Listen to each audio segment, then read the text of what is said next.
oh, the fish missed my bait. Oh, he blew up on it. It went flying off of his face. We've all heard this, right, guys? By the way, I'm Nick the Informative Fisherman. If you have seen this where you've been out and the bass just keeps missing your lure, or oh, it hit it, oh, it missed it, it must have short striked it. Now, the bass didn't miss.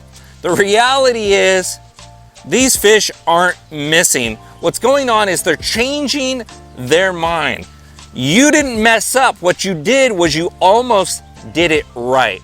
And I'm gonna give you a prime example of this. Frog fishing. We all love throwing frogs, right? Hollow body frogs. You throw it up there and you see the swirl and you'd be like, oh, we missed it. These fish will grab a bird swooping down on the water at 50 to 80 freaking miles an hour. And if you think they're missing your frog, you got another thing coming. The reality is it changed its mind at the last second. Or when they grabbed the legs of your frog, they were unsure. You almost did something right. This is a great opportunity to evaluate your presentation, your color, your size, or how you were working it. Maybe if you went a little bit faster, that bass wouldn't have been able to evaluate its decision as well and would have committed on that bait.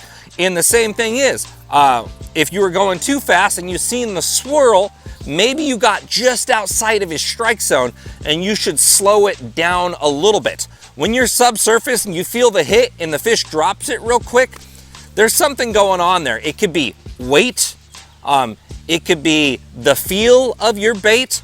If you're around fish and getting bit, always tell yourself you almost did something right. The best anglers in the world are experts at evaluating their decisions and optimizing their opportunities to catch fish.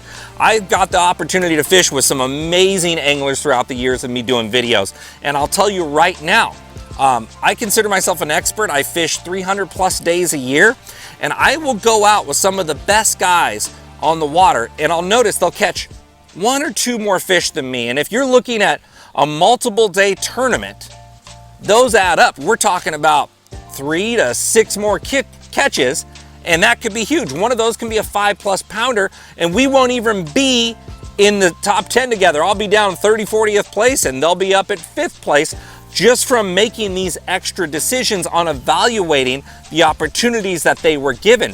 So really think about this.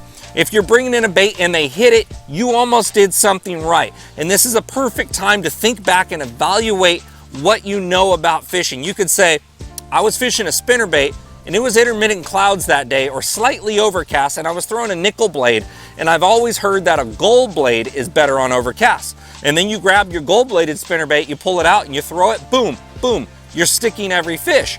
Or the fish, it was a little bit post-frontal and you didn't have a trailer hook on your spinnerbait. You're like, you know what, I got a couple short strikes. Now you put that trailer hook on, you start converting on fish. Don't allow yourself the mindset of thinking the fish missed. That does nothing for you but lower your self-esteem on the fishing day. Oh man, I had so many opportunities, but I didn't convert. No, you almost did it right. Evaluate your decision. It could be color, it could be size, it could be feel, it could be speed of your retrieve. Take everything you've learned over the years and think about how you can apply it and make that presentation and that opportunity you had better on your next potential catch. I'm Nick the Informative Fisherman, guys. Make sure to follow me on Facebook, YouTube, and Instagram. Best of fishing. Instagram.